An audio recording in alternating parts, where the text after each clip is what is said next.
ஹல்லேலூயா. ஆண்டவருடைய நாமம் மகிமைப்படுவதாக. நாங்கள் அனைவருமாய் யோவான் 6வது அதிகாரம் 43வது வசனம் தொடக்கம் நாங்கள் வாசிப்போம். 43வது வசனத்திலிருந்து நாங்கள் வாசிப்போம்.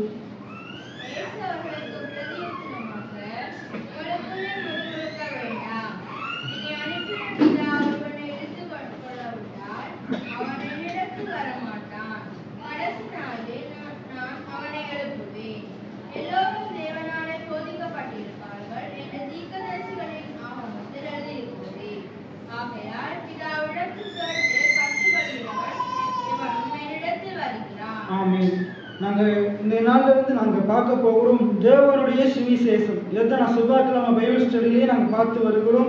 நாங்கள் தேவனுடைய சுவிசேஷத்தை பற்றி நாங்கள் அந்த தலைப்பில் நாங்கள் பார்க்க போகிறோம். அதுக்கு முன்பாக இன்றைக்கு கிறிஸ்தவர்களாகிய நம்முடைய வாழ்க்கையில், விசுவாசிகளுடைய வாழ்க்கையில் போதனை என்கிறது மிகவும் முக்கியமாக இருக்குது.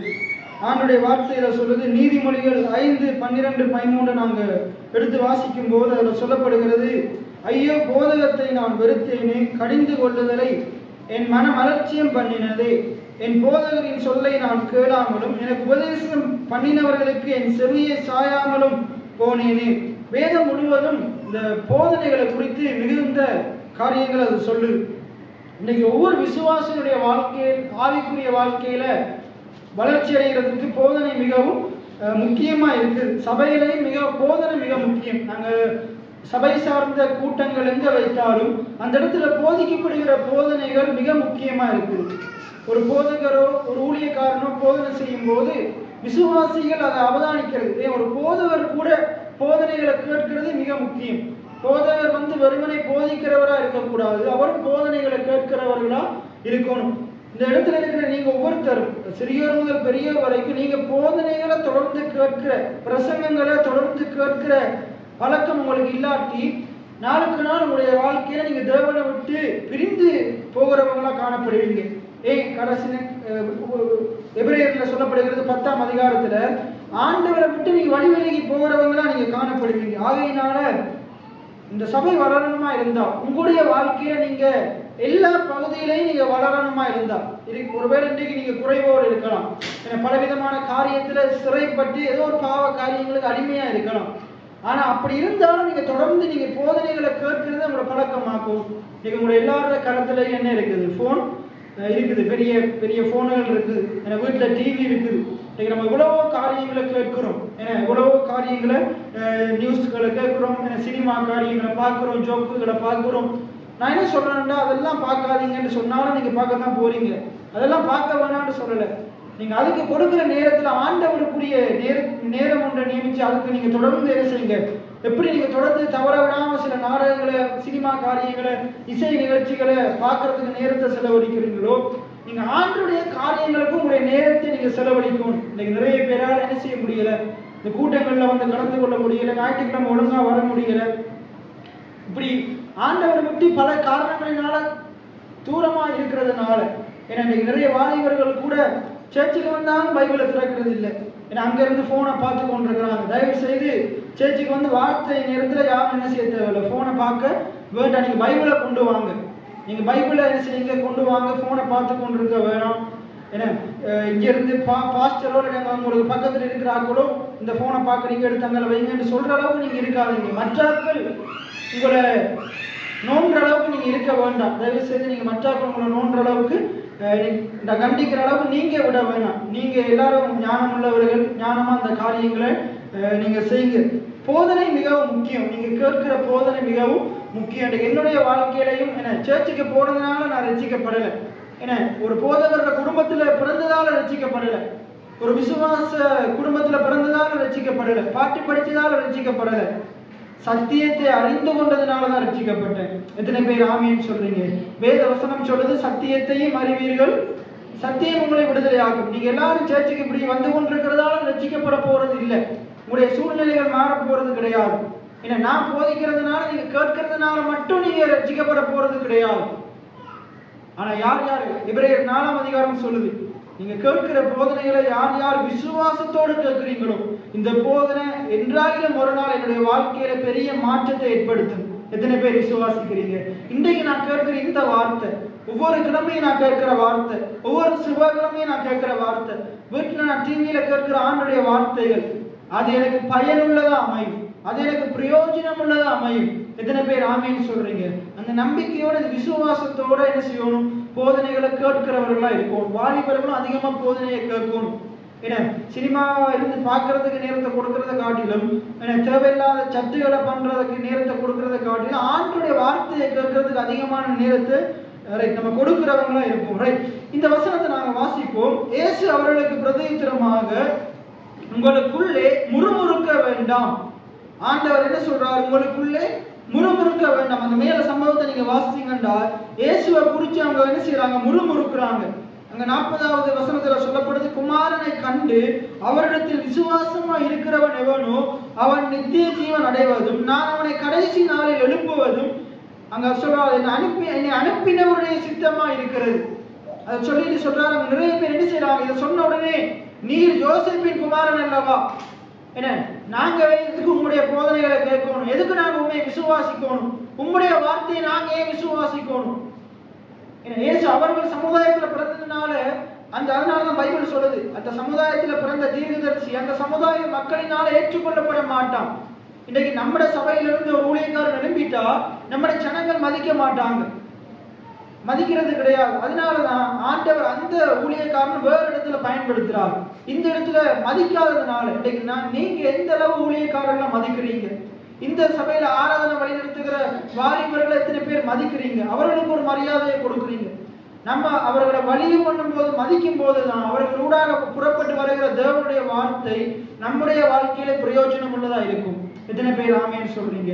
ஒரு ஆள் உங்களுக்கு ஊழியம் செய்ய வந்தா நீங்க அவங்களை கனம் பண்ணணும், நீங்க அவங்களை மதிக்கணும். நீங்க மதிக்கும் போது அந்த ஆசீர்வாதம், அவர்களுடைய வாயிலிருந்து வருகிற தேவனுடைய வார்த்தைகள் உங்களுடைய வாழ்க்கையிலையும் உங்களுடைய சூழ்நிலைகளிலையும் ஆசீர்வாதம் உள்ளதா இருக்கும். ரைட், அப்ப இங்க ஆண்டவர் சொல்றாரு, முறுமுறுத்து கொண்டிருக்காதீங்க. இன்னைக்கு நிறைய பேர் சபைக்குள்ள இருந்து கொண்டும், அந்த இஸ்ரவேல் ஜனங்கள் ஆண்டவரான நன்மையை பெற்றுக்கொண்டும் ஆண்டுடைய வார்த்தைகளை கேட்டுக்கொண்டும் என்ன செய்யறாங்க? எவ்வளவோ அதிசயங்கள் அற்புதங்கள் அவருடைய வாழ்க்கையில தேவன் செய்தும் அந்த ஆண்டவரையும் அந்த ஊழியக்காரனையும் முறுமுறுக்கிறவங்களா இருக்கிறாங்க. எதனால? அவங்க வார்த்தையின் மேல பற்றுதலா இல்லை, தேவன் மேல பற்றுதலா இல்லை. என்ன சங்கீதம் 118:8 என்ன சொல்லுது? 118:8 என்ன சொல்லுது? நாங்க தேவன் பேரில் பற்றுதலா இருப்பதே நலம், மனுஷனை நம்புவதை பார்க்கிறோம். தேவன் பேரில் பற்றுதலா இருப்பதே நலம். ஆண்டுடைய வார்த்தையை தியானிக்க தான், படிக்க தான், கேட்கலாம், ஆண்டவர் மேல ஒரு பற்றுதல் ஏற்படும். ஆகையினால இங்க சொல்றாரு பாருங்க, நீங்க உங்களுக்குள்ளே முறுமுறுக்க வேண்டாம். இன்னைக்கு இந்த இடத்துல நிறைய ஜனங்கள் எப்படி இருக்கிறாங்க? ஒவ்வொரு காரியங்களை குறிச்சு முறுமுறுக்கிறாங்க. வீட்டிலையும் அப்படிதான், குடும்பத்துல ஒருத்தரை குறிச்சு, கணவன் மனைவியை குறிச்சு முறுமுறுக்கிறது, கணவன் பெற்றோர்கள் பிள்ளையை குறிச்சு முறுமுறுக்கிறது, பிள்ளைகள் பெற்றோரை குறிச்சு முறுமுறுக்கிறது, வாய்ப்புள்ள முறுமுறுத்து பேசி கொண்டிருக்கிறது. இன்னைக்கு தமிழ் சமுதாயத்தில் இது ஒரு வழக்கமா இருக்குது. எல்லா காரியத்தை குறிச்சு முறுமுறுத்து கொண்டிருக்கிறாங்க. ஆனா ஆண்டவர் என்ன சொல்றாருன்னா, நீங்க முறுமுறுக்க கூடாது.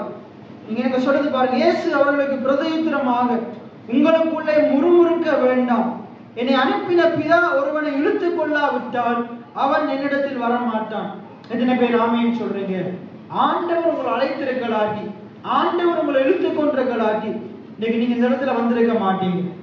எத்தனை பேர் ஆமேன்னு சொல்றீங்க?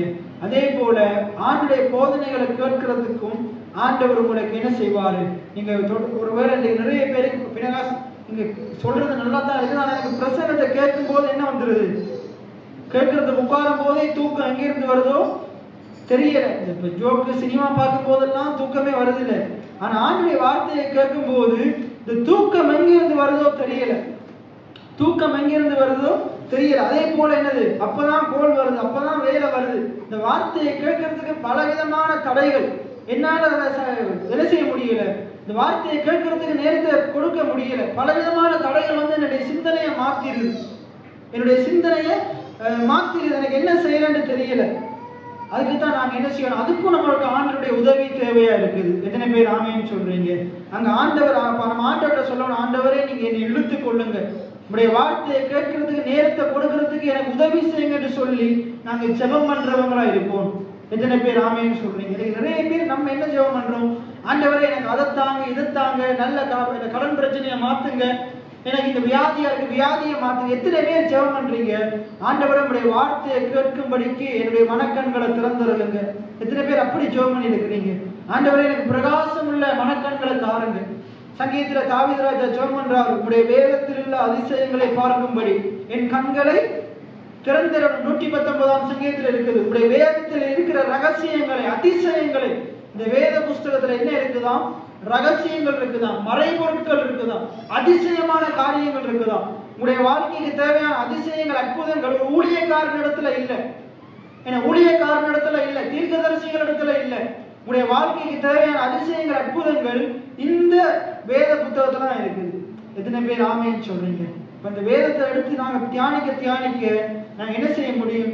பைபிள் சொல்லுது, ஆண்டவருடைய வார்த்தை சொல்லுது, நீதிமொழிகள்ல சொல்லப்படுது, இந்த வேத புத்தகத்தை ஒரு வெளியே தேடுகிறது போல தேடையாம், ஒரு புதை பொருளை நாடுகிறது போல. இன்னைக்கு உங்களுடைய ஒரு பவுண்ட் செயின் என்ன, ஒரு பவுண்ட் செயின் என்ன செஞ்சிருச்சு, இப்ப நீங்க வரும்போது விழுந்துருச்சு, அப்படியே விட்டுட்டு போயிருக்கீங்களா? அடுத்த கிழமை பார்ப்போண்டு என்ன, அப்ப விட்டுட்டு இறைச்சி வாங்க போகணும். என்ன வாங்க போகணும்? அது நேற்று பார்க்க ஸ்ரீபாசனம் சொல்றாரு, பாஸ்டம் கூட சேர்ச்சில தான் ஜனங்கள் என்ன இறைச்சி வாங்க ஓடிடுவாங்களே அப்படின்னு சொல்றாரு. அவர் எத்தனை வருஷத்துக்கு முன்னுக்கு வந்தவர் அதை சொல்றாரு. அப்ப அந்த அளவுக்கு நம்முடைய விசுவாசம் இல்லை.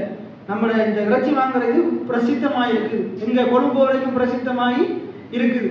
அப்ப என்னது, இப்ப நீங்க ஆண்டுடைய வார்த்தையை கேட்கும் போது 10 மணி ஆனாலும் எழுப்பி போறீங்க, இதே நீங்க போட்டுட்டு வந்த நகை என்ன செஞ்சிருச்சு, விழுந்துருச்சு.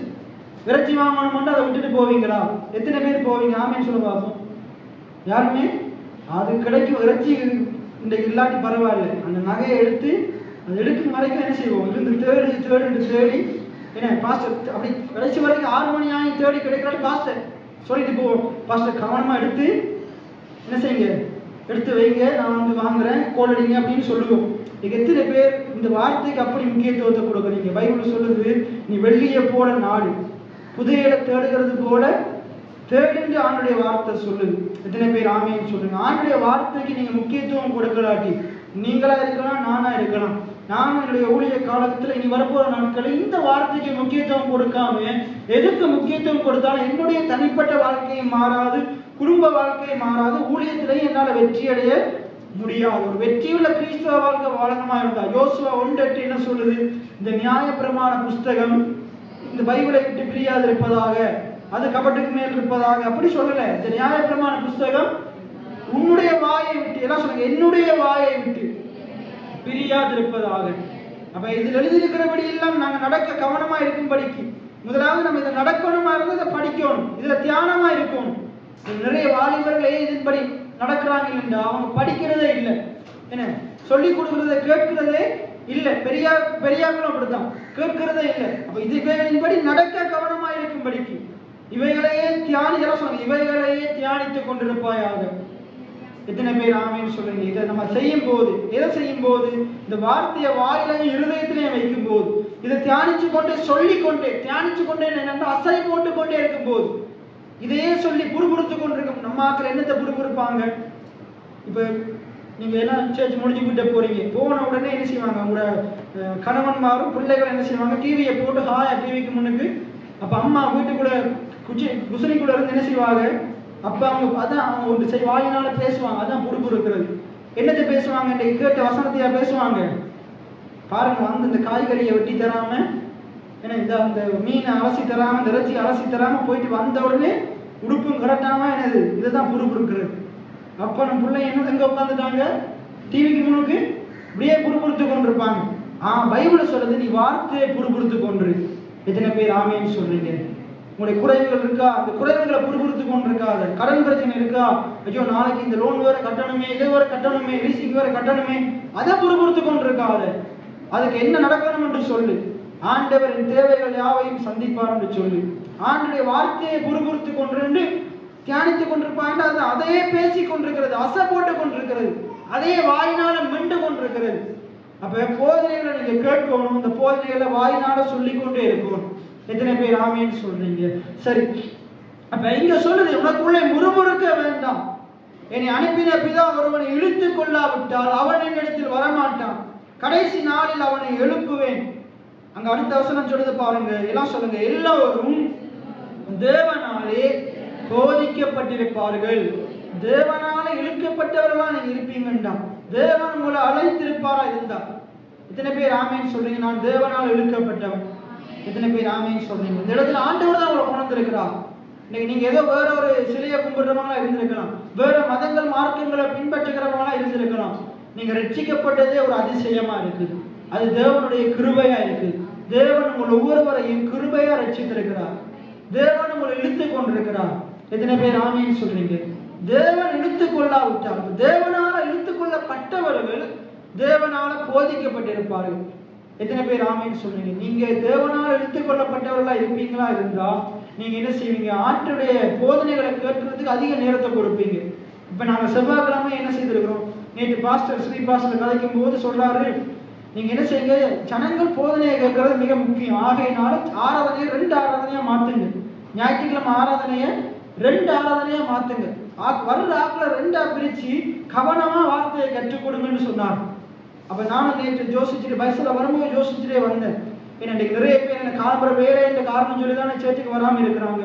இனி எதிர்காலத்துல பின்னேரத்துலையும் ஒரு 6 மணிக்கு பிறகு, ஏன்னா 6 மணி 7 மணிக்கு என்ன செய்வோம், 7 மணிலேருந்து ஒரு 8 9 மணி வரைக்கும் ஒரு ஆராதனை எதிர்காலத்துல. இப்ப இல்லை, எதிர்காலத்துல நாங்க நல்லா எதிர்காலத்துல நிர்வாகத்தை நாங்கள் நியமிச்சுட்டு பல காரியங்களை செய்ய இருக்கிறோம். அதுக்கு நீங்களும் என்ன செய்யணும்? ஒத்துழைப்பு தரணும். அதுக்காண்டி ஜெபம் பண்ணணும். எத்தனை பேர் ஜெபம் பண்ணுவீங்க? அப்ப இன்னொரு ஆராதனை நாங்க என்ன செய்ய போறோம்? நாங்க ஆரம்பிக்க போகிறோம். ஏன்னா இன்னொரு ஆராதனை ஒரு நாள்ல 2 ஆராதனையை செய்ய போகிறோம். காலம்புரை வர முடிஞ்சவங்க என்ன செய்யணும்? கட்டாயம் காலம்புரை வாங்க. இப்ப நிறைய பேர் சொல்லுவாங்க, காலம்புரை வந்தாதான் சர்ச்சுக்கு வந்த மாதிரி இருக்கும். அப்ப எல்லாரும் வந்திருக்கலாம் தானே? நிறைய பேரால வர முடியும். எந்த நேரத்திலையும் எவ்வளவு ஆராதிச்சாலும் நாங்க யார் ஆராதிக்கிறோம்? கர்த்தரை தான் ஆராதிக்கிறோம். எத்தனை பேர் ஆமேன்னு சொல்றீங்க? இப்ப நான் 2 ஆராதனைக்கும் வருவேன்னு சொல்றவங்களும் வரலாம். அது ஒரு தவறும் கிடையாது. 2 ஆராதனைக்கும் வரலாம். அந்த அளவுக்கு ஆண்டவர் நம்ம இந்த ஊழியங்களை நம்ம வித்தியாசமான முறையில இந்த காலத்தின் முறையில நாங்க செய்யும் போது கர்த்தர் இந்த இடத்துல பெரிய அற்புத அடையாளங்களை செய்வார். இந்த இடத்துல ஜனங்கள் ஆண்டவர் கொண்டு வருவார். பைபிள் அப்போஸ்தலர் என்ன சொல்லுது? சேர்ச்சில் ஆடல் பாடல் இசை அதிகரிக்க அதிகரிக்க ஜனங்களின் தொகை பெருகினது. அப்படியா சொல்லுது? சபையில வசனம் பெருக பெருக ஜனங்கள் பெருகினார்கள். எத்தனை பேர் ஆமேன்னு சொல்றீங்க? எப்ப இந்த சபையில வார்த்தைகள் அதிகமா பிரசங்கிக்கிறோமோ அப்பதான் ஜனங்கள் பெருகுவாங்க.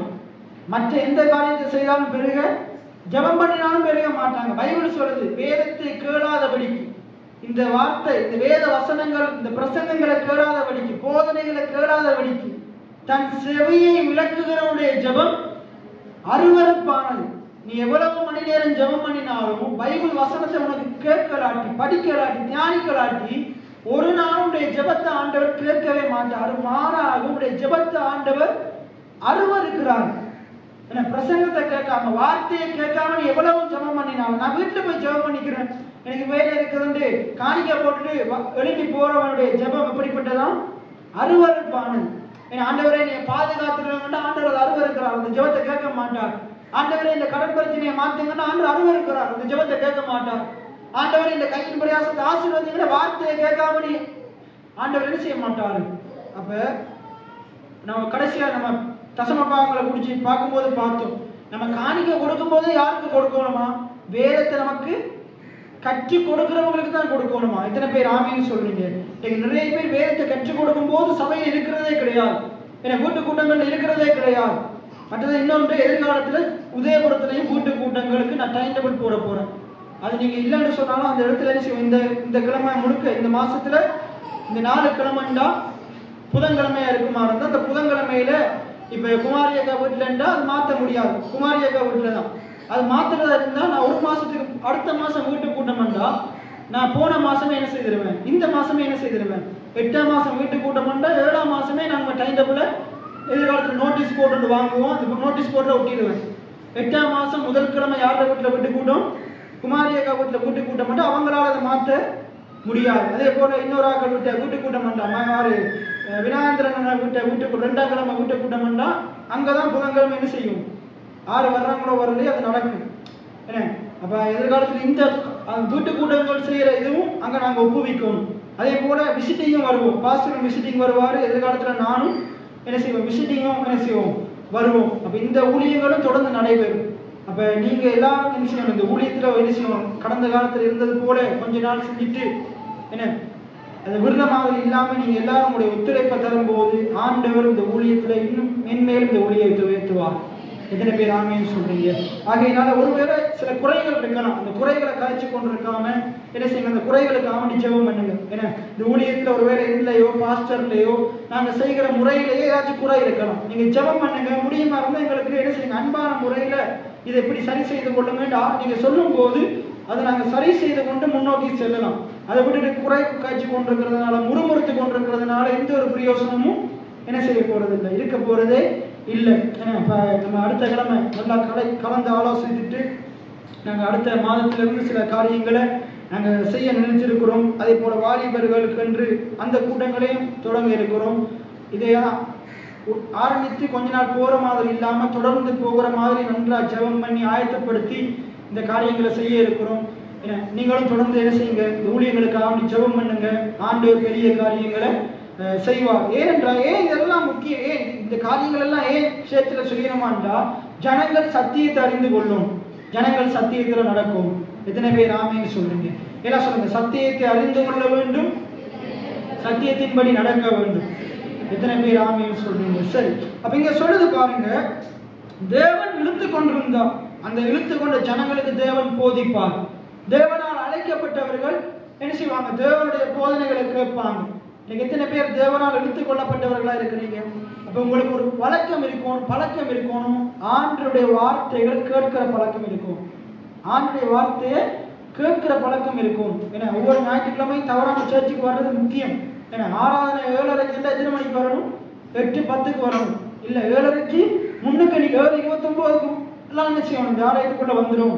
அதை நீங்க அதுக்கு என்ன செய்யுங்க, இனி வரப்போற நாட்கள்ல கவனத்தை செலுத்துங்க. ஏன்னா வீட்டு கூட்டமா இருக்கலாம், ஆண்டோடைய எந்த காரியமா இருந்தாலும் டைமுக்கு வர பழகுங்க. ஏன்னா எப்பயுமே நான் சொல்றது, டைமை சரியா பயன்படுத்தாதவங்க என்ன செய்ய போறது இல்லை, வாழ்க்கையில வெற்றி அடைய போறதே இல்லை. சாக்கு போக்கு சொல்றவங்களா இருக்கவே கூடாது, சாக்கு போக்கு சொல்றவங்களா இருக்கவே கூடாது. சரி, அப்ப ஆண்டோடைய வார்த்தையை கேட்கறதுக்கு நீங்க ஒவ்வொருத்தரும் முக்கியத்துவம் கொடுக்கணும். அப்பதான் உங்களுடைய வாழ்க்கையில எல்லா பகுதியிலையும் வெற்றி உண்டாகும், செழிப்பு உண்டாகும். அதைத்தான் யோசுவா வந்துட்டு சொல்லுது. அந்த வார்த்தை இந்த வார்த்தைகள் எங்க இருக்கணுமா? வாயிலே இருக்கணுமா, இருதயத்திலே இருக்கணுமா? அதை என்ன செய்து கொண்டிருக்கணும்? அசை போட்டுக்கொண்டே இருக்கணும். என்ன சொல்லுங்க? அசை போட்டுக்கொண்டே இருக்கணும். அந்த வார்த்தையை முறுமுறுத்து கொண்டே இருக்கும். என்ன எந்த வார்த்தையை முறுமுறுக்கணும்? இந்த வாக்கு திட்டமுள்ள வார்த்தைகளை முறுமுறுக்கணும். அந்த இஸ்ரவேல் ஜனங்கள் என்னத்தை முறுமுறுத்தாங்க? நாங்க எகிப்துக்கு போயிட்டு செத்தா நலமா இருக்கும், கடைசியில செத்தே போனாங்க, பாம்பு கடிச்சு செத்தே போனாங்க. ஆனா அவங்க என்னத்தை செஞ்சிருக்கணும்? ஆண்டவர் ஜோர்தானை கடக்க வச்சா என்ன எரிகோவையும் தகர்த்தெறிவார்னு முறுமுறுத்து இருக்கணும். அப்படி நல்ல விதத்துல முறுமுறுத்து இருக்கணும். ஐயோ மாறாவின் நீர் தண்ணீர் குடிக்க தண்ணி இல்லையே, இல்ல கண்மலையை பிளந்தவர் இந்த மாறாவின் நீரையும் மதுரமா மாத்துவார். இந்த மாறாவின் நீரை மதுரமா மாத்தினவர் கண்மலையும் பிளப்பார். அப்படித்தான் முறுமுறுத்து இருக்கணும். ஏன்னா தண்ணி இல்லையே, சாப்பாடு இல்லையே முறுமுறுத்து இருக்க கூடாது. ஆண்டவர் என்ன சொல்றார்? ஆகாரத்துக்காக என்ன செய்யாத, கவலைப்படாது. உடுத்துற உடுப்புக்காக கவலைப்படாது. காட்டு புஷ்பங்களை உடுத்து வைக்கிறேன்னா நான் உன்னை உடுத்து வைக்க மாட்டேன்னு கேட்கிறார். இப்ப நம்ம ஒருவேளை உடை இல்லாட்டி என்ன சொல்லணும்? காட்டு புஷ்பங்களை உடுத்து வைக்கிறவர் என்னை உடுத்து வைப்பார். இப்பயாச்சும் அறிக்கை செஞ்சிருக்கிறீங்களா? என்ன நிறைய பேர் என்ன ஆலயத்துக்கு வரல, என்ன கேட்டா என்ன சொல்றாங்க? உடுப்பீன்னு சொல்றாங்க. நம்ம என்ன சொல்லணும்? காட்டு புஷ்பங்களை உடுத்து வைக்கிறவர் என்னையை உடுத்து வைப்பார், என் பிள்ளைகளை உடுத்து வைப்பார். எத்தனை பேர் ஆமேன்னு சொல்றீங்க? என்னுடைய சந்ததியை உடுத்து வைப்பார். ஆண்டவர் பழைய ஏற்பாடு புதிய ஏற்பாடு வரைக்கும் நம்ம உடுத்து வைக்கிற விதத்தை பார்க்கிறோம். யோசேப்பை உடுத்து வைத்தார். யோசேப்புக்கு என்ன பல வருடமான அங்கியினால் உடுத்து வைத்தார். அந்த இளைய குமாரன் திருப்பி ஆண்டவரிடத்துல தகப்பனத்துல வரும்போது அவனை உடுத்து வைத்தார். ஆண்டவர் உங்களை உடுத்து வைக்க வல்லமை உள்ளவராக இருக்கிறார். ரைட். அப்ப தேவன் இழுத்துக் கொள்ளாவிட்டால் அவன் தேவனிடத்துல வரமாட்டான். இன்னைக்கு தேவன் இழுத்துக் கொண்டதுனாலதான் நீங்க இந்த இடத்துல இருக்கிறீங்க. நீங்க ஆண்டுடைய போதனைகளை கேட்கிறவங்களா இருக்கும். தேவன் இழுத்துக் கொண்டுட்டா உங்களுக்கு போதிப்பார். நான் போதனையை கேட்க மாட்டேன்னு சொல்லவே கூடாது. தேவனால் இழுத்துக் கொள்ளப்பட்டவர்கள் அவருடைய போதனைகளுக்கு செவி கொடுக்கிறவங்களா இருக்கும். ரைட். 45வது வசனத்திலிருந்து வாசிங்க. யாரு? பாஸ்டர்கள் மட்டுமா? பெரியாக்கள் மட்டுமா? சிறுவர்ல இருந்து பெரியாக்கள் வரைக்கும் எல்லோரும் என்ன சொல்லுங்க? எல்லோரும் தேவனாலே போதிக்கப்பட்டிருப்பார்கள். ஐயோ பிரசங்கத்தை கேட்கறதெல்லாம் என்ன, அதெல்லாம் மனைவியாக்களுடைய பெண்களுடைய அது இல்லை. எல்லாரும் ஆண்களோ பெண்களோ, என ஐஸ்வர்யவான்களோ தரித்திரர்களோ, என பெரிய படிப்பாளியோ படிப்புல புரிஞ்சவங்களோ, எல்லாரும் ஆண்டுடைய வார்த்தையினால போதிக்கப்படுவது மிக முக்கியமா இருக்குது. எத்தனை பேர் ஆமீன் சொல்றீங்க? எல்லோரும் வார்த்தையை கேட்பது மிக முக்கியமா இருக்குது. தொடர்ந்து வாசிங்க. அது எங்க எழுதியிருக்கான்? தீர்க்க தரிசனமா எழுதியிருக்கான். எதிர்காலத்துல எல்லோரும் இந்த போதனைகள் இப்படி இருந்து கேட்பாங்கன்னு எங்க எழுதியிருக்கிறான்? அப்ப இன்னைக்கு நம்ம செய்து கொண்டிருக்கிற ஆராதனையே, வார்த்தையை பிரசங்கிக்கிறது, அமர்ந்து கேட்கிறது வேதத்தின் தீர்க்க தரிசனத்தின் நிறைவேறுதலா இருக்குது. எத்தனை பேர் ஆமேன்னு சொல்றீங்க? அங்க முன்னமே எழுதப்பட்டிருக்குது. என்ன எழுதப்பட்டிருக்குது? ஒரு நாள் வரப்போகுது, அநேக ஜனங்கள் தேவனுடைய பிரசன்னத்தில் அமர்ந்திருந்து வார்த்தையை கேட்கறதுக்கு அதிக நேரத்தை கொடுப்பாங்க, தேவனால போதிக்கப்படுவாங்க. என்ன அதே போல ஏசாயா 54 சொல்லப்படுது, என் பிள்ளைகள் கர்த்தராலே போதிக்கப்பட்டிருப்பார்கள். என்ன பிள்ளைகள் மாத்திரமல்ல, எல்லோரும் கடவுளால போதிக்கப்படுவது மிக முக்கியமா இருக்கு. என்ன நீங்க போதனையை கேட்காம கடைசி நாட்கள்ல நியாய தீர்ப்பு வரும்போது என் போதகர் சொல்லை கேளாமல் போனேனே, போதனையை வெறுத்தேனே, பிரசங்க கேட்கறது எனக்கு அலுப்பா இருக்குது, நித்திரை வருது என்று சொன்னேனே அப்படின்னு முறுமுறுத்து எந்த பிரயோஜனமும் இல்லை. ஆகையினால ஆண்டவர் என்ன சொல்றாருண்டா, ஆண்டவர் போதிக்கும் போது போதனைக்கு செவி கொடுன்னு சொல்றார். எத்தனை பேர் ஆமீன் சொல்றீங்க? சரி, தொடர்ந்து வாசிங்க. எல்லாம் சொல்லுங்க. பிதாவினிடத்தில் கேட்டு கற்றுக் கொள்ளுகிறவன் எவனும் என்னிடத்தில் வருகிறான். அப்ப இந்த போதனைகளை ஒழுங்கா கேட்டாதான். இன்னைக்கு நிறைய பேர் ஜெபம் பண்றதே கிடையாது. அதுவும் பாஸ்டர் நேற்று சொன்னார். இன்னைக்கு சபையில நிறைய பேர் இருக்கிறாங்க, ஆனா நீங்க எழுப்பி ஜெபம் பண்ணணும்னு சொன்னா நிறைய பேர் ஜெபம் பண்ணவே மாட்டாங்க. என்ன இப்ப நான் ஒரு 2-3 பேர் எழுப்பி ஜெபம் பண்ணுங்க, எத்தனை பேர் ஜெபம் பண்ணுவீங்களோ தெரியாது.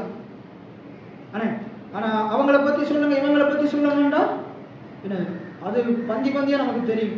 அப்ப பைபிள் என்ன சொல்லுது? அங்க என்ன சொல்லுது பாருங்க. என்னிடத்துல, என் பிதாவினிடத்துல கேட்டு கற்றுக்கொள்ளுகிறவன் எவனும். நீதிமொழிகள்ல 24-25 அதிகாரத்துல ஒரு வசனம் இருக்குது, செவி கொடுக்கிறவனே பேசத்தக்கவன் ஆவான். யாரு பேசத்தக்கவன் ஆவானா? செவி கொடுக்கிறவனே. செவி கொடுக்கிறாரு. நீங்க வார்த்தையை தொடர்ந்து கேட்காட்டி உங்களால ஜெபம் பண்ண முடியாது. இன்னைக்கு ஒருவேளை இந்த இடத்துல யாருக்காச்சும் ஜெபம் பண்ண தெரியாம இருக்கலாம். கையை பார்ப்போம், யாருக்கு ஜெபம் பண்ண தெரியாது. உண்மையாகவே தேவன் பார்க்கிறார். உண்மையா சொல்லுங்க, ஏன்னா எனக்கு ஜெபம் பண்ணவே தெரியாது, எனக்கு எப்படி ஜெபத்தை ஆரம்பிக்கணும்னு தெரியாது, எப்படி முடிக்கணும்னே தெரியாது. அப்ப எல்லாருக்கும் ஜெபம் பண்ண தெரியுமா? எல்லாருக்கும் ஜெபம் பண்ண தெரியுமா? ஒருவேளை ஜெபம் பண்ண தெரியலாட்டி நீங்க தொடர்ந்து வேதத்தை படிங்க, தொடர்ந்து இந்த போதனைகளை கேளுங்க. மற்றவர்கள் ஜெபிக்கும் போது எப்படி ஜெபிக்கிறாங்கன்னு பாருங்க. வேதம் எப்படி ஜெபிக்க சொல்லுதுன்னு வேதத்துல தேடுங்க. வேதம் எப்படி ஜெபிக்க சொல்லுதுன்னு வேதத்துல தேடுங்க. பைபிள் என்ன சொல்லு? தேடுகிறவன் எவனும் கண்டடைவான். ஜெபம் எப்படி பண்ணணும்னு நீங்க தேடி பாருங்க. தேவன் எப்படி ஜெபிக்கணும்னு கற்றுக் கொடுக்கிறாரோ அதை நீங்கள் கண்டடைய முடியும். எத்தனை பேர் ஆமீன் சொல்றீங்க? சரி, அப்ப இங்க சொல்லுது பாருங்க, என் பிதாவினால் கேட்டு கற்றுக்கொள்ளுகிறவன் எவனும். அப்ப எதுக்காக கேட்கிறீங்க? இன்னைக்கு இந்த போதனை எதுக்காக கேட்கிறீங்க? கற்றுக்கொள்றதுக்காக கேட்கிறீங்க. எத்தனை பேர் ஆமீன் சொல்றீங்க? எத்தனை பேர் கற்றுக்கொள்றதுக்காக கேட்கிறீங்க? இல்ல பினகாசம், ஏதோ இது சடங்கா போயிருச்சு, ஏன்னா எங்க அப்பா அம்மா இருந்து கேட்கிறாங்க, அதனாலதான் நானும் கேட்கிறேன். ஏன்னா பிரசங்கம் மட்டும் இருக்கிறதால கேட்கிறேன். அப்படி இருக்கக்கூடாது, கற்றுக்கொள்றதுக்காக கேட்கணும். ஏன்னா தேவன் எனக்கு ஒரு புதிய காரியத்தை கற்றுக் கொடுக்கிறார், அதை நான் கற்றுக்கொள்ள போகிறேன். அந்த நோக்கத்தோடு நாம் என்ன செய்யணும்? போதனைகளை கேட்கிறவங்களா இருக்கணும். ரைட், தொடர்ந்து வாசிங்க.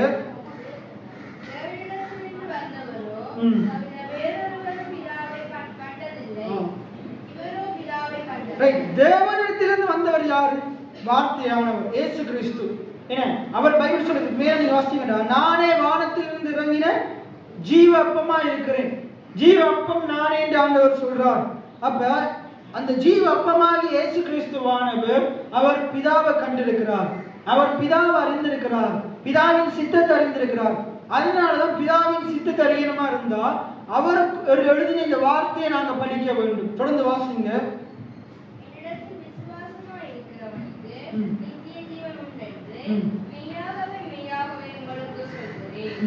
ஜீவ அப்பம் நானே, உங்கள் பிதாக்கள் வனாந்திரத்திலே மன்னா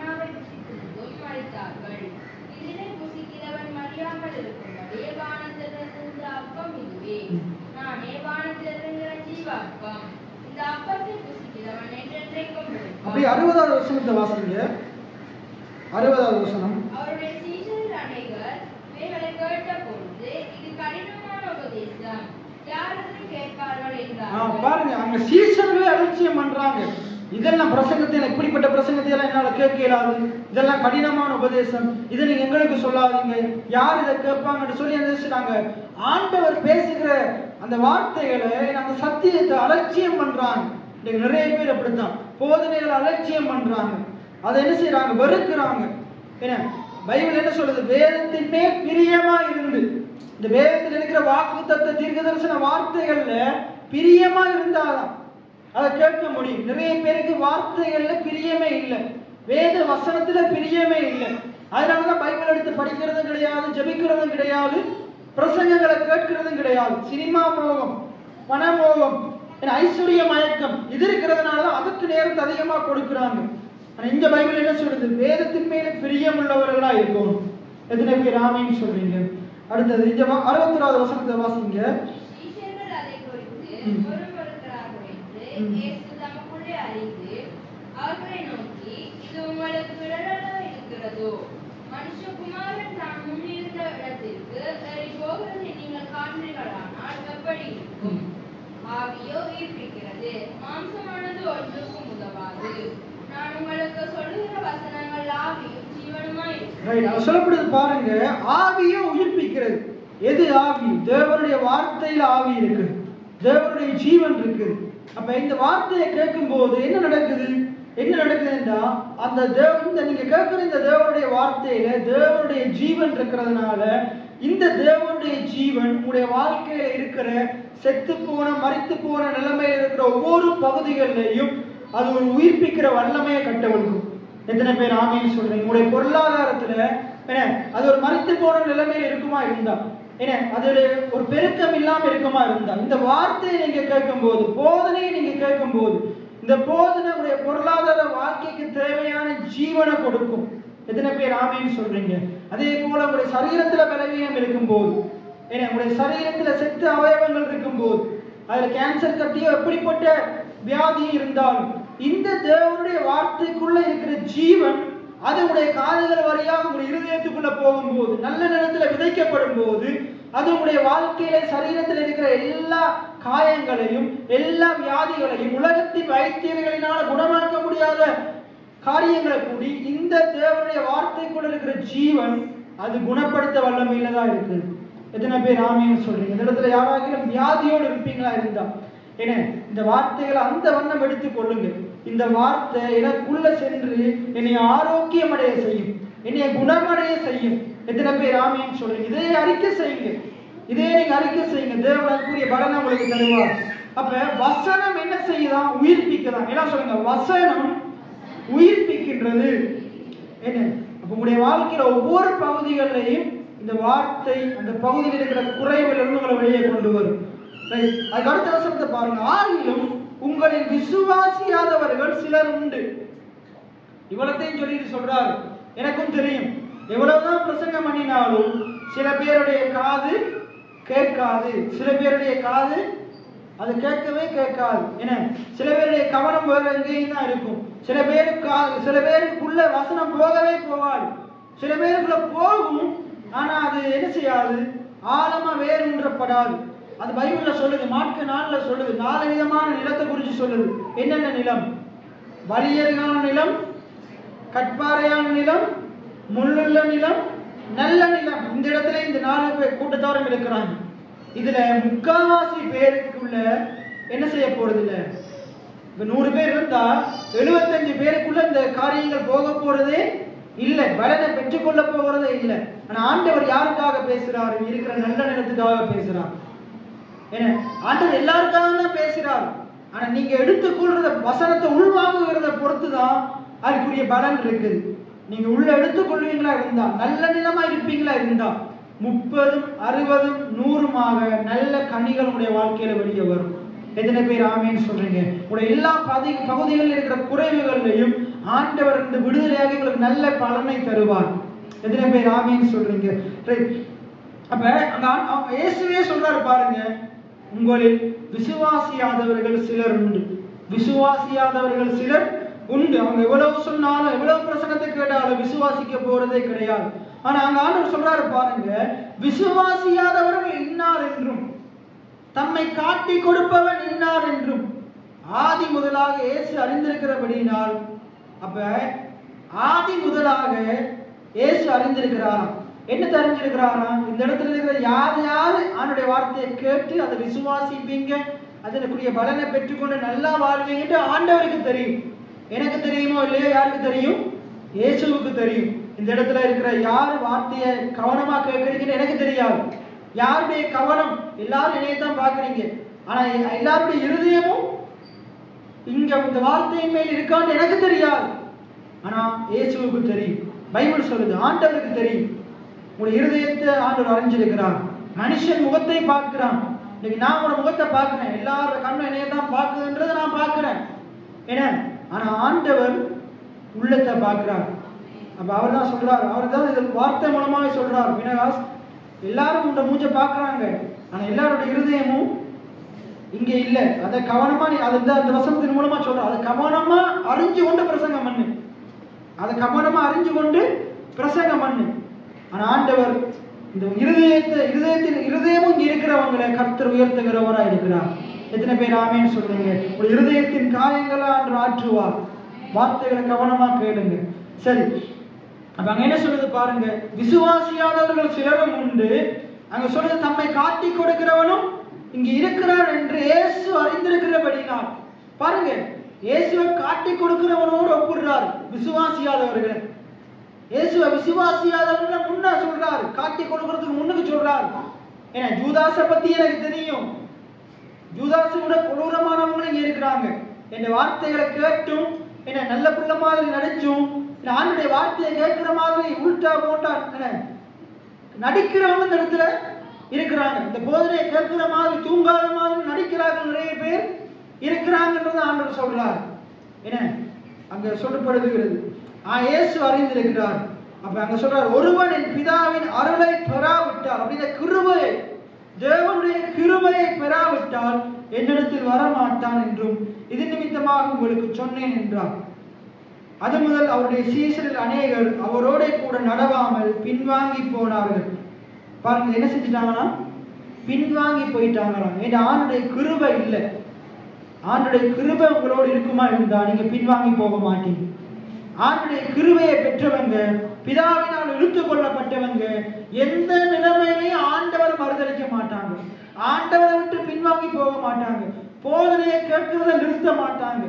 இன்னைக்கு நிறைய பேர் போதனையை கேட்கிறத அலட்சியம் பண்றது என்னன்னா ஆண்டுடைய கிருபை அவங்களோடு இல்லை. அதனாலதான் அவங்களுடைய வாழ்க்கையில சகல குறைவும் இருக்குது, சாபங்கள் இருக்குது, வறுமை இருக்குது, தரித்திரம் இருக்குது. கர்த்தருக்கு பயந்தவர்களையோ அவருடைய கிருபை சூழ்ந்து கொள்ளும். என்ன சொல்லுங்க? கர்த்தருக்கு பயந்த என்னை அவருடைய கிருபை சூழ்ந்து கொள்ளும். எத்தனை பேர் ஆமேன்னு சொல்றீங்க? கர்த்தருக்கு பயந்தவங்க அவருடைய வார்த்தையின் மேல தாகமா இருப்பாங்க. மானானது நீரோட வாஞ்சித்து கதறுவது போல என் ஆத்துமா உண்மையே வாஞ்சிக்கிறது, அதாவது அவருடைய வார்த்தையை வாஞ்சிக்கிறது. இப்ப நம்ம வருவோம் ரோமர் 1வது அதிகாரம் 4 தொடக்கம் 5வது வசனங்கள். ரோமர் 1வது அதிகாரம்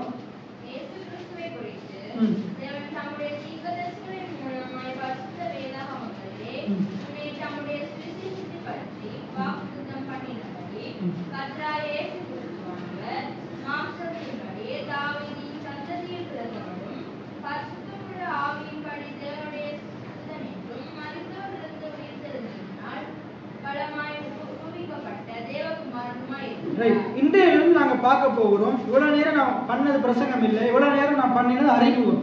என்னது? இனி வரப்போற பிரசங்கத்துக்குரிய அறிமுகம். இது கொஞ்ச நேரம் பேசிட்டு தொடர்ந்து அடுத்த நம்ம பார்ப்போம். இன்றைக்கு நம்ம இனி வரப்போற நாட்கள் கொஞ்ச காலத்தில் நாங்க பார்க்க போகிறது தேவனுடைய சுவிசேஷம். எல்லாம் சொல்லுங்க, தேவனுடைய சுவிசேஷம். இந்த சுவிசேஷம் யாருடையது? இன்றைக்கு நாங்க போதிக்கிற வார்த்தைகள் யாருடையது? அது யாருடையது? தேவனுடையதா இருக்குது. ஒருவர் கலாத்தியர் 1:1 வாசிங்க. கலாத்தியர் 1:1. கலாத்தியர் 1ஆம் அதிகாரம் 1வது வசனத்தை வாசிங்க. மனுஷனாலும் அல்ல, மனுஷன் மூலமாயும் அல்ல, இயேசு கிறிஸ்துவினாலும் அவரை மரித்தோரில் இருந்து எழுப்பின பிதாவாகிய தேவனாலும் அப்போஸ்தலனாய் இருக்கிற பவுலாகிய நானும் எல்லோரும் கலாத்திய நாட்டில் உள்ள சபைகளுக்கு எழுதுகிறதாவது. அப்படியே 12வது வசனத்தையும் வாசிங்க. 11, 12 வாசிங்க. 11, 12. மேலும் சகோதரரே, இன்னைக்கு நாங்க பிரசங்கிக்கிற இந்த சுவிசேஷம்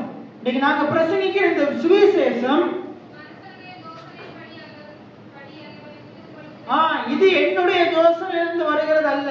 இந்த உலகத்தில் இருக்கிற எந்த மனுஷனுடைய யோசனையிலிருந்து வருகிறது அல்ல. இந்த நீங்க கேட்கிற சுவிசேஷம் யாருடையது அங்க சொல்லப்படுது பாருங்க. பவுல் சொல்றாரு, இந்த சுவிசேஷத்தை நான் ஒரு மனுஷனிடத்திலிருந்து பெற்றதும் இல்லை, மனுஷனிடத்திலிருந்து கற்றதும் இல்லை. இந்த சுவிசேஷத்தை யார் வெளிப்படுத்துறாராம்? இயேசு கிறிஸ்து வெளிப்படுத்துறாராம். அதான் ஆண்டவர் சொல்றாரு, இன்னைக்கு நான் உங்களுக்கு எவ்வளவு பிரசங்கம் பண்ணலாம், ஆனா பிதா உங்களை இழுத்து கொள்ளாவிட்டா, பிதா உங்களுக்கு போதிக்கிறாட்டி உங்களுக்கு ஒரு பலாயும் விளங்காது. ஒரு பலாயும் நான் இல்ல யார் வந்து பிரசங்கம் பண்ணினாலும் விளங்காது. பிதா தம்மை உங்களுக்கு வெளிப்படுத்த சித்தமா இல்லாட்டி உங்களால இந்த சுவிசேஷத்தை விளங்கி கொள்ளவே முடியாது, இதை புரிந்து கொள்ளவே முடியாது. அதையும் தெளிவாங்க பின்னுக்கு ரோமர் புத்தகத்துல சொல்லப்படுது. என்ன, ஆண்டவர் இதை யாருக்கு வெளிப்படுத்த சித்தமா இருக்கிறாரோ அவன் தான் இதை அறிஞ்சு கொள்ள முடியும், அவன் தான் இதை புரிந்து கொள்ள முடியும். ஆகையினால ஆண்டவரே எனக்கு இதை வெளிப்படுத்துங்கன்னு சொல்லி என்னுடைய மனக்கண்களை திறந்துன்னு சொல்லி நீங்க ஜெபம் பண்ணணும். யாருக்காச்சும் இந்த போதனைகள் உங்களுக்கு விளங்கலாட்டி ஆண்டவரோட உதவியை கேட்கணும். ஆண்டவருடைய இந்த போதனையை விளங்கி கொள்ளும்படிக்கு என்னுடைய கண்களை திறந்தரணுங்க, எனக்கு பிரகாசம் உள்ள மனக்கண்களை தாங்க.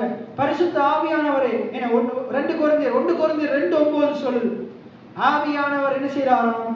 நமக்கு இந்த போதனைகளை அறிந்து கொள்றதுக்கு, இருதயத்துல தோன்றும்படிக்கு, கண்களால காணும்படிக்கு, காதால கேட்கும்படிக்கு, இருதயத்துல தோன்றும்படிக்கு ஆவியானவர் உதவி செய்கிறவரா இருக்கிறார். எத்தனை பேர் ஆமீன் சொல்றீங்க? சரி, அப்ப பவுல் கலாத்தியர்கள் என்ன சொல்றாரு? இதை மனுஷனிடத்திலிருந்து பெற்றதும் இல்லை, மனுஷனால் கற்றதும் இல்லை, இதை எனக்கு இயேசு கிறிஸ்துவே வெளிப்படுத்தினார். தமஸ்குக்கு போற வழியில பவுலுக்கு சவுலா இருந்த பவுலுக்கு இயேசுவே வெளிப்படுத்தினார். தொடர்ந்து வாசிங்க.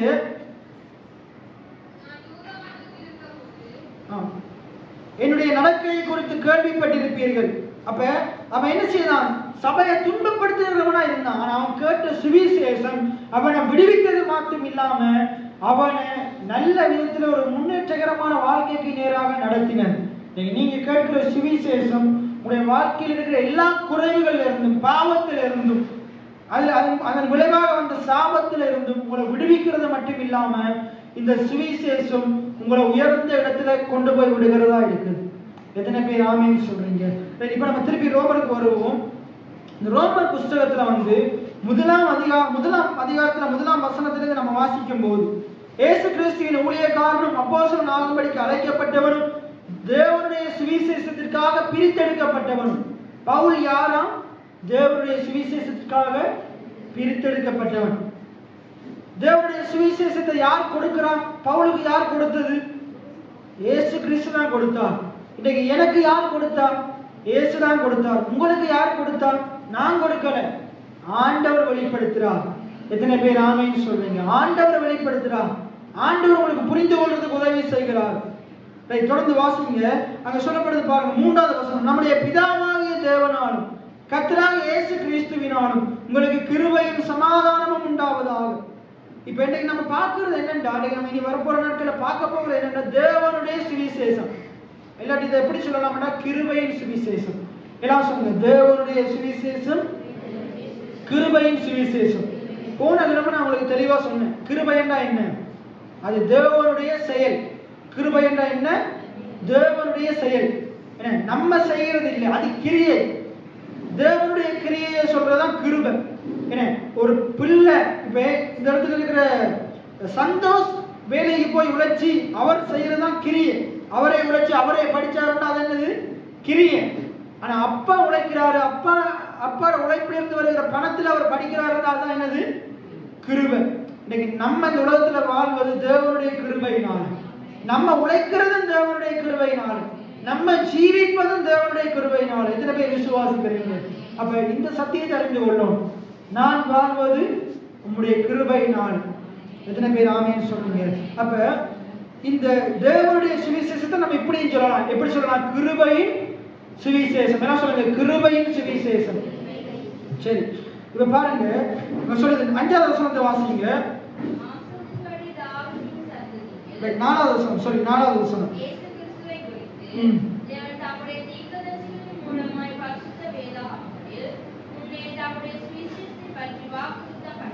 ரைட். இப்ப இந்த பரிசுத்த வேதாகமம் இது ஒரு சுவிசேஷ புத்தகமா இருக்குது. இந்த வேதாகமம் என்ன புத்தகம்? சுவிசேஷ புத்தகம். சுவிசேஷத்துக்கு என்ன அர்த்தம்? இங்கிலீஷ்ல சொல்லுவாங்க gospel. நம்ம சர்ச்சோட பேரே என்னது? Jesus lives full gospel church. சுவிசேஷ சபை. சுவிசேஷம் என்றால் என்ன அர்த்தம் என்றால் நற்செய்தி. எல்லாம் சொல்லுங்க, நற்செய்தி, நல்ல செய்தி. சுவிசேஷம் என்றால் என்னது? நல்ல. ஆண்டவர் ஒன்ற காலை உடைப்பார். இது என்ன செய்தி? நல்ல செய்தியா? இது சுவிசேஷமா? ஆண்டவர் உன்னை நரகத்துக்குள்ளே தள்ளி போடுவார். இது சுவிசேஷமா? இன்று நீ மரித்தால் எங்கே போவாய்? இது சுவிசேஷமா? இது சுவிசேஷம் அல்ல. சுவிசேஷம் யாரை பற்றினது? அந்த வசனத்திலேயே வாசிங்க.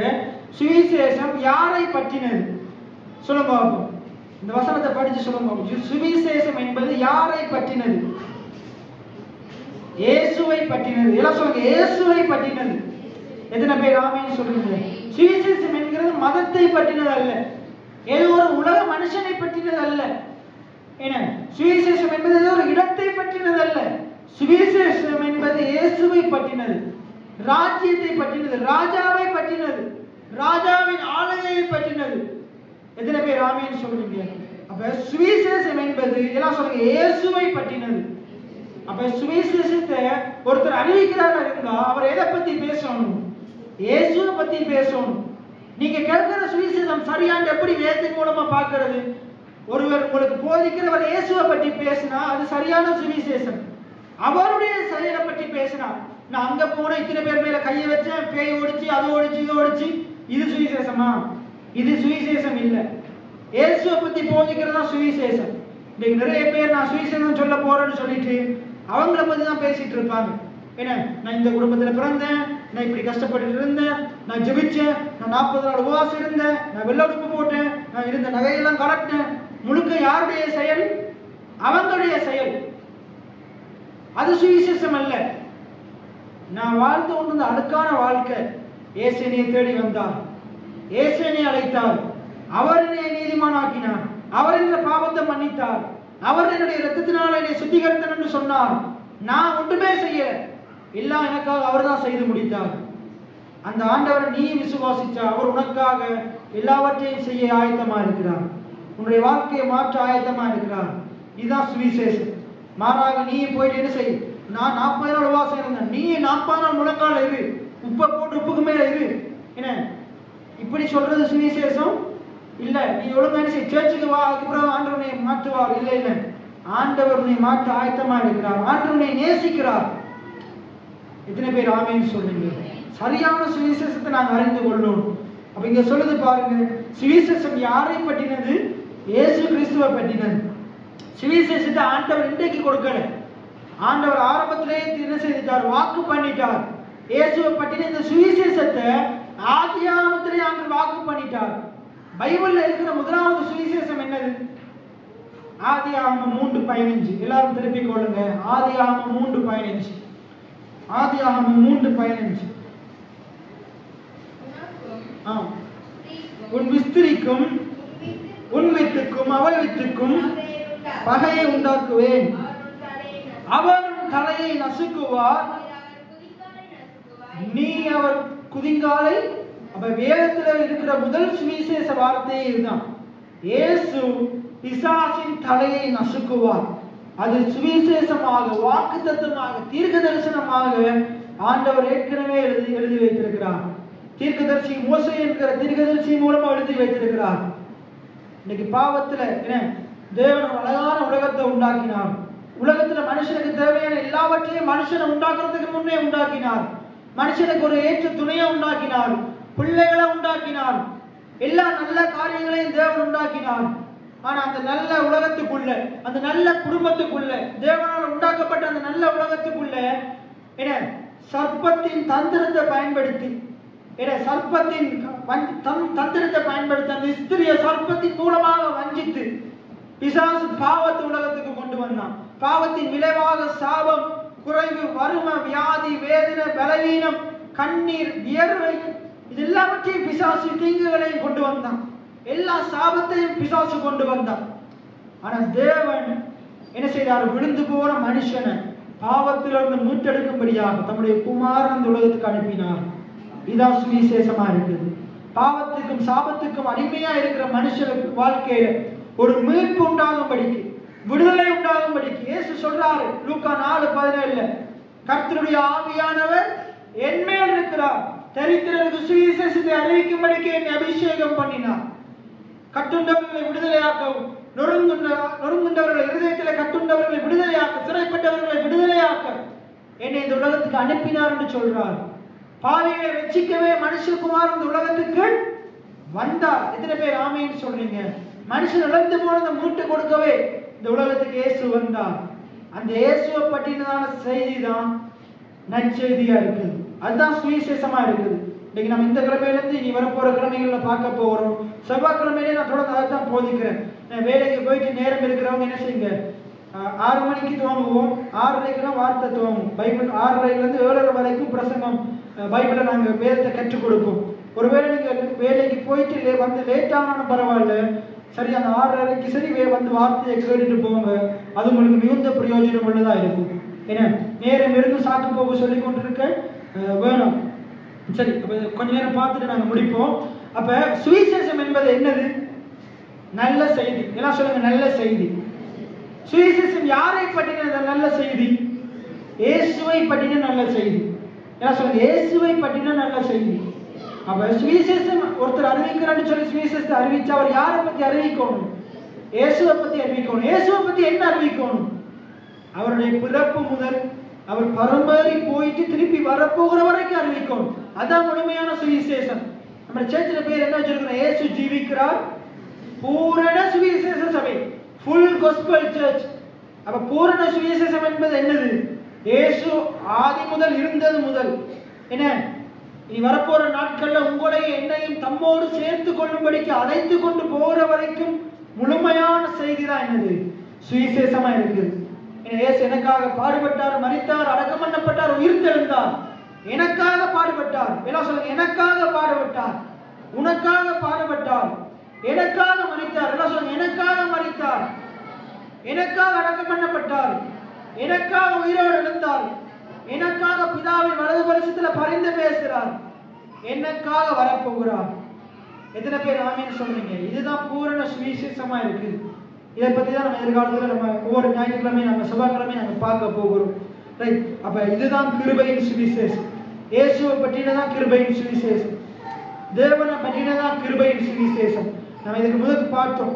இதை கேட்கறதுக்கு தான் நம்முடைய செவியை சாய்க்கும். எத்தனை பேர் செவி சாய்க்க போறீங்க? கவனமா நீங்க செவி சாய்க்கணும். இயேசுவை பத்தி பேசும்போது கவனமா செவி சாய்க்கணும். இது உங்களுடைய வாழ்க்கைக்கு மிகுந்த பிரயோஜனம் உள்ளதா இருக்கும். அப்படி நாங்கள் அனைவரும் விழுந்து நின்றவர்களாக நாங்கள் இன்றைய நாளிலிருந்து இனி வரப்போகிற நாட்களை தொடர்ந்து இந்த சத்தியத்தை கற்றுக்கொள்ள போகிறோம். இப்படிப்பட்ட போதனைகளை கேட்கறதுக்கு ஆண்டவர் எங்களுக்கு உங்களுடைய மனக்கண்களை திறந்து கொடுக்கும். ஒருவேளை இந்த இடத்துல நிறைய பேருக்கு ஐயோ பினகாஸ், எனக்கு இந்த பிரசங்கம் எல்லாம் விளங்குதே இல்லை, எனக்கு தூக்க மயக்கமா இருக்குது, இந்த பிரசங்கத்தை கேட்கறது மட்டும் என்னால் முடியவே இல்லை. பிசாசுக்கு நாங்க சர்ச்சுக்கு வர்றதுல அவனுக்கு எந்த கவலையுமே இல்லை. நம்ம சர்ச்சுக்கு வர்றது அவனுக்கும் பிசாசுக்கும் பிடிக்குது. ஆண்டவருடைய வார்த்தையை கேட்கறது அவனுக்கு பிடிக்குது. ஆனா பிசாசுக்கு வார்த்தை இருதயத்துல இருக்கிறது பிடிக்காது. அந்த வசனத்தை எடுத்து போறதுக்கு அவன் எப்பயுமே ஆயத்தமா இருக்கிறான்.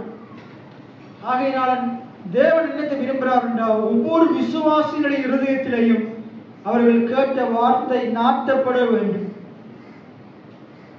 கர்த்தருடைய ஆலயத்திலே நாட்டப்பட்டவர்கள் அவருடைய பிரகாரங்களில் செழித்திருப்பார்கள் என்று ஆண்டுடைய வார்த்தை சொல்லுது. இன்றைக்கு இந்த இடத்தில் இருக்கிற அநேக விசுவாசிகள் ஆண்டுடைய வசனத்திலே நாட்டப்படுவது கிடையாது. நீதிமொழிகள்ல ஆண்டவர் சொல்றாரு, 1ஆம் அதிகாரத்துல சொல்றார், துன்மார்க்கனுடைய ஆலோசனையில் நடவாமல், பாவிகளுடைய வழியில் நில்லாமல், பரியாசக்காரன் உட்காரும் இடத்தில் உட்காராமலும், கர்த்தருடைய வேதத்தில் பிரியமாயிருந்து இரவும் பகலும் அவருடைய வேதத்தில் தியானமாய் இருக்கிற மனுஷன் பாக்கியவான். அவன் நீர்க்கால்கள் ஓரமாய் நடப்பட்டு, வேதத்துல பிரியமாய் இருக்கிறவன் சத்தியத்துல நாட்டப்பட்டிருப்பான், நீர்க்கால்கள் ஓரமாய் நாட்டப்பட்டிருப்பான். அவன் தற்காலத்தில் தன் கனியை தந்து இலையுதிராதிருக்கிற மரத்தை போல் இருப்பான். அவன் செய்வதெல்லாம் வாய்க்கும். இன்னைக்கு ஆண்டுடைய வார்த்தையை கேட்கறதுக்கு, போதனைகளை கேட்கறதுக்கு நீங்க முக்கியத்துவத்தை கொடுப்பீங்களா இருந்தா நீங்க செய்கிற காரியங்கள் எல்லாம் வாய்க்கும். கர்த்தர் நீங்க செய்கிற எல்லா காரியத்தையும் வாய்க்க பண்ணுவார். உங்களுடைய தொழில் காரியங்கள்ல ஆண்டவர் உங்களுக்கு உண்மையுள்ளவராக இருப்பார், வாய்க்க பண்ணுவார். எல்லாம் சொல்லுங்க, நான் செய்வதெல்லாம் வாய்க்கும். கர்த்தருடைய வார்த்தையின் மேலே பிரியமா இருக்கிற நான் செய்வதெல்லாம் வாய்க்கும். அவர் வார்த்தையின் மேலே நான் சார்ந்து இருப்பதால் கவலை ஒன்றும் எனக்கில்லை. என் தேவைகள் எல்லாம் அவர் பார்த்துக் கொள்வதால் நான் கர்த்தருக்குள் மகிழ்ந்திருப்பேனே. அவர் வார்த்தையின் மேலே, அவர் வார்த்தையின் மேலே நான் சார்ந்து இருப்பதால் கவலை ஒன்றும் எனக்கில்லை. என் தேவைகள் எல்லாம் அவர் பார்த்துக் கொள்வதால் நான் கர்த்தருக்குள் மகிழ்ந்திருப்பேனே. யெகோவா நீரே எங்கள் தேவன், தேவைகள் யாவும் சந்தித்தீரே. யெகோவா ராமா எங்கள் தேவன், என்னாலும் சுகம் தருவீரே. யெகோவா நீரே எங்கள் தேவன், தேவைகள் யாவும் சந்தித்தீரே. யெகோவா ராமா எங்கள் தேவன், என்னாலும் சுகம் தருவீரே. நல்ல ஆண்டவரே, அருமையான இந்த நாளுக்காக நன்றி செலுத்துகிறோம். நம்முடைய பிள்ளைகளாக நாங்கள் அனைவரும் ஒருமனப்பட்டு அப்பா உம்மை ஆராதிக்க, ஆண்டவரே சோஸ்திர வழிகளை, துதி வழிகளை ஏறெடுக்க, விசேஷமாக நமக்கென்று தசம பாகங்கள், காணிக்கைகள், விதைகளை விதைக்க, நம்முடைய வார்த்தைகளை கேட்க தந்த மாபெரும் சிலாக்கியத்துக்காக நன்றி செலுத்துகிறோம். ஆண்டவரே, நாங்கள் ஜீவனோடு இருக்கிறது, சுகத்தோடு இருக்கிறது, நானும் என் வீட்டாரும் சந்தோஷமாய் இருப்பது உம்முடைய மகா சுத்த கிருபையா இருக்கிறது. அதற்காக உம்மை சோஸ்தரிக்கிறோம், துதிக்கிறோம். ஆண்டவரே, இப்ப கேட்ட வார்த்தையின்படி ஆண்டவரே உங்களுடைய செவிகளை உங்களுடைய வார்த்தைக்கு ஒப்பு கொடுக்க உதவி செய்யுங்க. தேவனுடைய சுவிசேஷத்தை பற்றி, இயேசு கிறிஸ்துவை பற்றின இந்த சத்தியத்தை பற்றி, சுவிசேஷத்தை பற்றி நாங்கள் தொடர்ந்து கேட்க, எங்களுடைய நேரங்களை நாங்கள் ஆண்டவருக்கு கொடுக்க, இந்த சத்தியத்தை கேட்பதற்கு, போதனைகளை கேட்பதற்கு ஆண்டவரை அதன் மேல பிரியமா இருக்க நேரத்தை கொடுக்க எங்கள் ஒவ்வொருவருக்கும் உதவி செய்வீராக. இப்ப விசேஷமாக எங்களுடைய சபையினுடைய எதிர்கால வளர்ச்சிக்காக செபிக்கிறோம். ஆண்டவரே, மறுபடியும் எங்களை அந்த தலைவர் சபையோடு இணைக்கிறதுக்கு நீங்க உதவி செய்ததற்காக நன்றி செலுத்துகிறோம். நீங்க என்ன நோக்கத்துக்காக நினைத்தீங்களோ அதை நீங்க நிறைவேற்றுவீராக. ஆண்டவரே, இந்த இணைப்பு எங்களுடைய சபைக்கு ஆசீர்வாதமா இருப்பதாக. ஆண்டவரே, எங்களுடைய சபையில் இருக்கிற ஒவ்வொரு விசுவாசம் உள்ள ஆவிக்குரிய வாழ்க்கைக்கும் ஆண்டவரே இது ஒரு பெரிய மாற்றமாக இருப்பதாக. ஆண்டவரே, எதிர்காலத்தில் ஆண்டவரை நாங்கள் இன்னும் நிறுத்தப்பட்ட இடங்களில் உதயபுரத்தில் விசேஷமாக அந்த கூட்டங்களை ஆரம்பிக்க எங்களுக்கு கிருபை செய்யுங்க சுவாமி. அதை நேர்த்தியாக செய்ய கிருபை செய்வீராக. தொடர்ந்துமாய் செய்யப்பட்டு கொண்டிருக்கிற ஊழியங்கள் எந்த தடையுமின்றி நல்ல முறையில செய்யப்பட உதவி செய்வீராக. அப்ப விசேஷமாக சபையிலே வாலிபர்கள் அன்றவர் ஊழியத்துக்காக ஒப்பு கொடுப்பார்களாக. அன்றவரை அப்ப ஊழியத்துக்காக எழும்பி வருவார்களாக சுவாமி. அப்ப அந்த வார்த்தையை கேட்பதற்கு எங்களுடைய சபை அன்றவரை தீவிரமாய் இருப்பார்களாக. ஆண்டவரே, எங்களுடைய சபை வார்த்தையின் சபையாய் மாறுவதாக, வசனத்திலே தாகமாய் இருக்கிற சபையாய் மாறுவதாக. எங்களுடைய விசுவாச பிள்ளைகள் வார்த்தையின் மேல் தாகமுள்ளவர்களாய் இருப்பார்களாக, வசனத்தை மேய்ந்து கொள்வார்களாக. ஆண்டவரே, நாங்கள் உங்களுடைய மந்தையா இருக்கிறோமே, நீர் எங்களுடைய மேய்ப்பனா இருக்கிறீரே, நீர் எங்களுக்கு தொடர்ந்து போதிப்பீராக. ஆண்டவரே, நீர் எங்களை போதித்து நடத்துவீராக சுவாமி. நாங்கள் ஒவ்வொருவரும் எங்களை உமக்கு ஒப்பு கொடுக்கிறோம். உடைய வார்த்தைக்கு ஒப்பு கொடுக்கிறோம். எங்களுடைய ஊழியக்காரனுக்கு ஒப்பு கொடுக்கிறோம் சுவாமி. நீர் எங்களை போதித்து நடத்துவீராக. நாங்கள் நடக்க வேண்டிய வழியை இந்த போதனை மூலமாக எங்களுக்கு காட்டுவீராக. எங்கள் மேலும் கண்ணை வைத்து ஆலோசனை சொல்வீராக. கீழ்ப்படுகிற இருதயத்தை எங்கள் ஒவ்வொருவருக்கும் தருவீராக ஆண்டவரே. அப்ப அந்த ஒவ்வொரு பிள்ளைகளையும் நான் ஆசீர்வதிக்கிறேன் சுவாமி. தேவனுடைய கிருபை இவர்களை சூழ்ந்து கொள்ளட்டும். இந்த பிள்ளைகள் தேவனால இழுக்கப்பட்டவர்களாய் இருக்கிறார்கள். தேவனுடைய போதனைகளை கேட்பார்களாக. தேவனால இழுக்கப்பட்ட இந்த ஜனங்கள் தேவனுடைய போதனைகளை அசட்டை பண்ணாமல் கேட்பார்களாக ஆண்டவரே. இந்த பிள்ளைகளுடைய அப்பா இந்த கிழமை முழுவதும் இந்த பிள்ளைகளை நீர் நடத்துவீராக. இந்த பிள்ளைகளுடைய வசனத்தை பிடித்துக் கொண்டு எல்லா சூழ்நிலைகளையும் வெற்றி அடைவார்களாக. சுகத்தை பெற்றுக் கொள்வார்களாக. இந்த பிள்ளையுடைய வாழ்க்கைக்கு தேவையான சகல கிருபைகளையும் இரக்கத்தையும் தயவையும் என் ஆண்டவர் சம்பூர்ணமாய் கொடுத்திருக்கிறார். ஆண்டவராய் இயேசுவின் நாமத்தினாலே இந்த வார்த்தையை ஜனங்களை ஒப்புக் கொடுத்து எங்களை தாழ்த்தி உயர்த்தி ஜெபம் எடுக்கிறேன் நல்ல பிதாவே. தேவனாகிய கர்த்தராகிய இயேசு கிறிஸ்துவினுடைய கிருபையும் தேவனுடைய அன்பும் பரிசுத்த ஆவியானுடைய அந்நியோன்ய ஐக்கியம் ஆசீர்வாதம் இந்த உலகத்தின் முடிவு பரியந்தம் சகல நாட்களிலும் உங்கள் அனைவரோடும் கூட இருப்பதாக. என் ஆத்துமாவை கர்த்தரை சோஸ்திரி, என் முழு உள்ளமே கர்த்தருடைய பரிசுத்த நாமத்தை சோஸ்திரி. என் ஆத்துமாவை கர்த்தரை சோஸ்திரி, கர்த்தர் செய்த சகல உபகாரங்களையும் மறவாதே.